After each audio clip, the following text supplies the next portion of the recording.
suffering 3 times the poverty rate of the rest of the U.S. workforce. First of all, I think calling Herman Cain a presidential candidate is a stretch. No, but I guess my question here is why do we have this institution? Why don't we just pay? I mean, the question is here's the first question: could restaurants survive? Like, imagine a world in which you wave a magic wand and we get rid of the institution of tipping, okay? And you have to just pay people a wage the way you do in every other business. That's right. The number of restaurants, what would happen? What would happen to the restaurant industry if we woke up tomorrow in that world? You would have to increase prices by about 25 to 30%. And then it's okay. It's a public. You're saying above, but if gratuity right now is, 15, 18, 22, somewhere in there, right? So you're saying you have to increase prices above what the customers directly subsidize. It's now income, so now you're taxed on that. Right. So to get back to the same level, you would have, right. Well, we just put out a report called A Dime a Day. We actually used USDA methodology to show that even if you raised wages by the current proposal in Congress, the one that Obama mentioned in the State of the Union, it would not increase prices in restaurants by more than pennies on the dollar, by a dime a day for food, both in grocery stores and in restaurants. So yes, there would be some price increase, but that's only if restaurants pass on 100% of the price increase. But Chris is actually talking if about... you got rid of tipping. I understand that. I just want to be clear that raising it to at least a decent level would not substantially increase prices. Do restaurant owners like the institution of tipping? Like, would you like to wave that magic wand in which you had a world where it was all just on the table?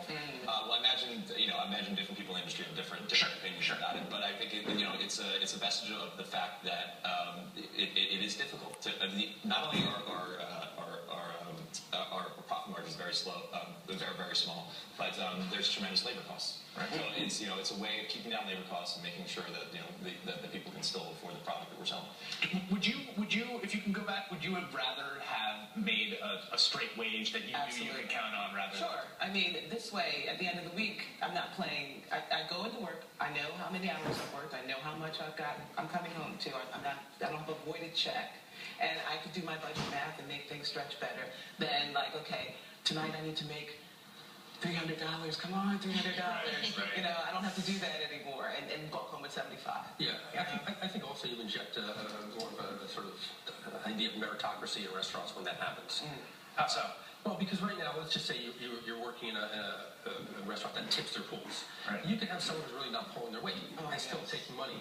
Right. And the weak link. That's what. Yeah, there's always a weak link, and so it changes. It definitely changes that. It also changes the relationship. So this is a ruthless argument. You're making an argument for ruthless individualistic capitalism and against the socialism of pooling your tips. Is basically what I'm hearing. Well, it's a great idea in theory, but there was always some exception where, like Tom was saying, there's that one person who's not pulling their weight, and we would have to take the brunt of. Financially, we would suffer because of that one person. As opposed to you're saying everyone making a wage like they do in other. Would you like to see that happen? Actually, I wouldn't mind it. It's happening now. Restaurants like Per Se here in New York are doing it. No, back in late 2000, I guess 2004, when I worked for Quilted Draft and Barry Wine. Barry did that too. I have this great. This is from a 1916 anti-tipping manifesto. It's written by William R. Scott, member of the anti-tipping movement. There was an anti-tipping movement in this country. It was actually a big labor fight called the Itching Palm.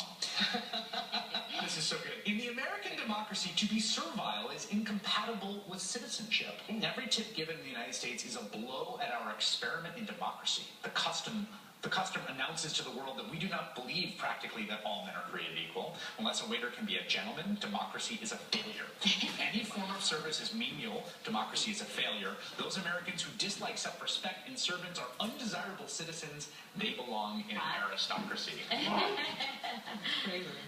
What do you think? On behalf of the New York Restaurant Industry Association. Tipping, I think it the reason we call it the service industry is because the fact is that people are providing service, and tipping is a way to keep those people, to provide a high level of service. In fact, something that's been written about a lot in the New York media is that service is actually on the decline, that I guess in terms of formality in our entire culture, we're just getting more informal. And there's a lot of restaurants, even very good restaurants, where they don't take service very seriously. I think tipping is a way to keep people honest. Because you align the incentives. Right, correct. Right, but Andrew, I mean, I think it sounds like we agree. Hold on, I want you to respond.